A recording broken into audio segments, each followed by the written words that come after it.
India frequently faces humiliation from Pakistan in border conflicts. Recent reports indicate frequent shoot-downs of Indian Air Force aircraft, including the flagship Rafale and Su-30 fighters. Indian netizens once boasted that the French Rafale could dominate China's fifth-generation J-20, but it has proven no match for Pakistan's J-10 and JF-17 fighters, suffering repeated defeats. France's Dassault stock has taken a heavy hit, while China's Chengdu Aircraft Corporation enjoys a stock surge. As a YouTube blogger long focused on the Bharat Empire, I have produced numerous videos analyzing and predicting these events. I repeatedly stated in past videos that India, a backward agricultural nation without reliable allies, is daydreaming by trying to assemble a modern army with imported weapons and parts. In exercises with Pakistan, Egypt, and other Middle Eastern nations, the J-10 consistently outperformed French fighters. Indian netizens dismissed these claims as rumors. In their minds, a fighter bought at 3 times the price of an F-35 could not possibly lose to the J-10.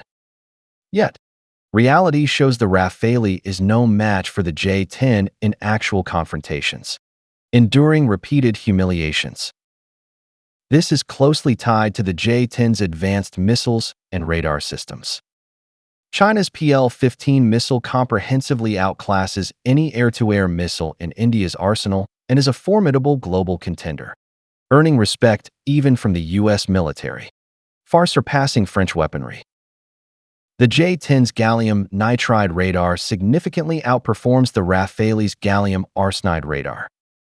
Gallium nitride, an advanced semiconductor material, is a key reason for India's humiliation.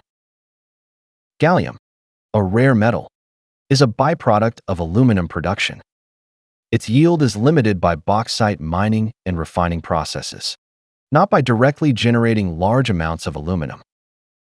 Gallium's acquisition cost is high due to its scarcity and complex extraction, but far from exceeding gold.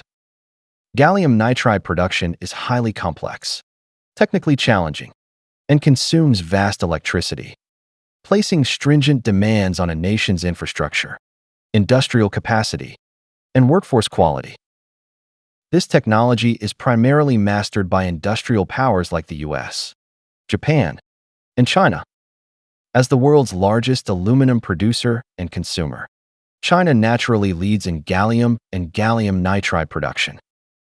Chinese military radar equipment has widely adopted gallium nitride components, with iterative improvements. In radar and electronic warfare equipment, only the US can rival China, while other nations are not even in the same league. China's industrial strength surpasses the US, resulting in higher gallium nitride production capacity, efficiency, and lower costs. Thus, China's military is among the few that can extensively use gallium nitride. China's semiconductor, aerospace, and other high-tech industries also enjoy ample gallium nitride supplies. During World War II, Polish forces fought bravely, charging German armored units with cavalry without tanks or armored vehicles, pitting flesh against steel. Their courage was admirable, but the outcome was tragic.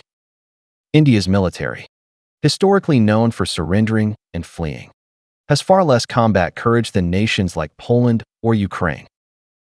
With equipment inferior to their adversaries, their morale is undoubtedly low. In air combat, Pakistan repeatedly prevails, thanks to its soldiers' high quality and bravery, bolstered by confidence from Chinese-supplied weaponry, ensuring they do not sacrifice needlessly due to equipment disparities. Beyond gallium nitride, China controls most global rare earth supplies. Under China's sanctions, U.S. arms manufacturers struggle, even resorting to smuggling rare earths through South Korea, prompting stern warnings from China's government. Elon Musk noted that China's rare earth controls impact Tesla, let alone U.S. arms manufacturers. Many believe China would quickly collapse after the U.S. launched trade and tech wars.